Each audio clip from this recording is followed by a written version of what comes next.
What is justice but a fancy excuse to hide ignorance? This story dates back 500 years to the time of the Cataclysm, a time of uncertainty, fear, and heroes. The Knights of Favonius were renowned for their sense of justice and their willingness to fight evil wherever it may go. The calamity caught many nations off guard, but the knights were quick to respond to those in need. One such knight was known as the White Knight of Mondstadt, a hero to the eyes of those in need. He was clad in burnished armor, and a mirror-sheen sword hung from his hip. He was trained by Rostam, a friend of the Grand Master of the Knights, and one who rivals him in skill. He was trained under the chivalric ways and would always put others first before himself. He became one of the most skilled knights within the order. With the calamity in full force, many towns and villages were helpless to the monster's slaughter. The White Knight would ride to aid these towns in order to protect the people. The first town he went to were being attacked from all sides. Being the skilled warrior that he was, he disposed of the monsters by himself, saving what remains of the village. Many had fallen, but many more were saved by him. The people of the village thanked him and praised him. A damsel that he had rescued offered him any reward he wished, and gave him a white flower. The White Knight refused any reward and spoke. "Nay, my lady, chivalry is its own reward. This flower shall be my medal. That is all I need." He wore the flower upon his heart. He told the people to be safe and bid them farewell. He headed deeper towards the calamity, for there were many more villages and towns that needed help. He continued towards the path, towards the source of the calamity, continuously saving people on the way. Each village he went to was worse than the previous one. The deeper into the cataclysm he went, the more horrifying the sight was. More powerful and shadowy monsters loomed about, but his determination and skill would always triumph. He slew monsters left and right as he went on.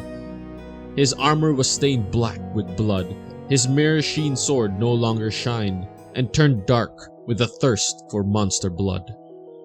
The luxurious platinum mask that he had worn, now dark with the stains of blood. He did not know if the blood on his armor was his or the monster's. All he knew is that he needed to keep going, for there was no time for rest. The calamity did not cease, so neither would he. On one of the villages he went to, the situation was even worse. Like always, he slew the monsters within the village, and as he reached his hand out to help a person in need, he saw the look that the people had been giving him. The fear in their eyes. They did not see the chivalric knight that he was. They did not see the White Knight of Mondstadt. Instead, they saw a monster covered in blood. He realized that he was a monster himself, no longer the White Knight, but now the Bloodstained Knight. He whispered to himself, "Shield me from the eyes of those I vowed to protect, and shield them from the horrors I am bound to effect." He told the villagers to wait until his return. He will head deeper into the cataclysm and slay the monsters. And so he did. He went deeper to find the monsters' camps. The moment he found them, he charged ahead, cutting, slashing, and piercing the monsters with prejudice. Every time his blade would cut into a monster, he felt a single tingle up his spine. He thought to himself, that must be the feeling of justice getting its due. As long as I cut, slash, and pierce the evil in this twisted world, someday it shall all be cleansed. My sacrifice will not be in vain. He slew all the monsters within the camp that he found, and believed the area to be safe for now. Covered in blood, the knight returned to the village, only to find those awaiting his rescue nowhere to be found among the collapsed houses. He had felt defeated and abandoned. A voice reached out to him in his mind. "O foolish knight, slaughter in the name of justice is slaughter still." He screamed against the voice, "Nay, Slaughter in the name of justice is justice.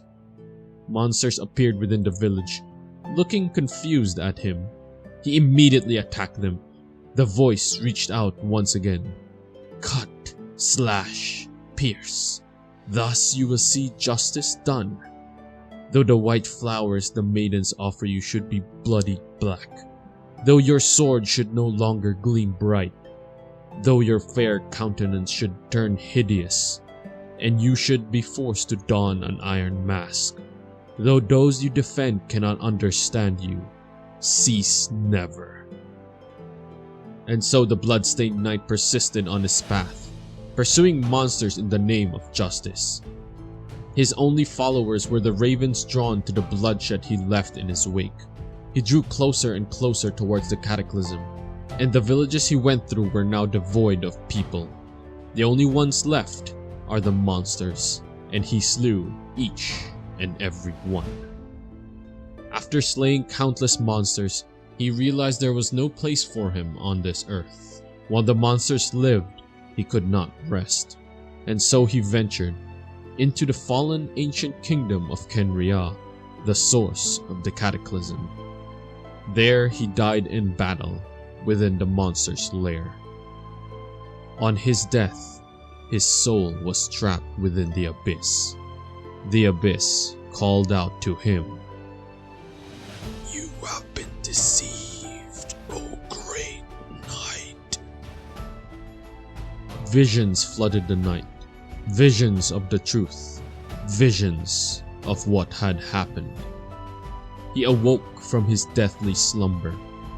The ancient kingdom was wrongfully cursed.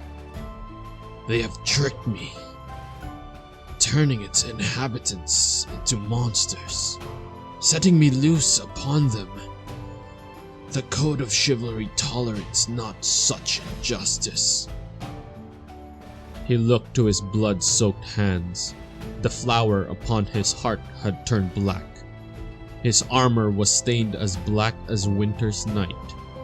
His sword thirsts for blood, and his heart was hardened like a tempered blade. He stared towards the darkness, the abyss itself. If abyss be thy name, I pledge to you my loyalty.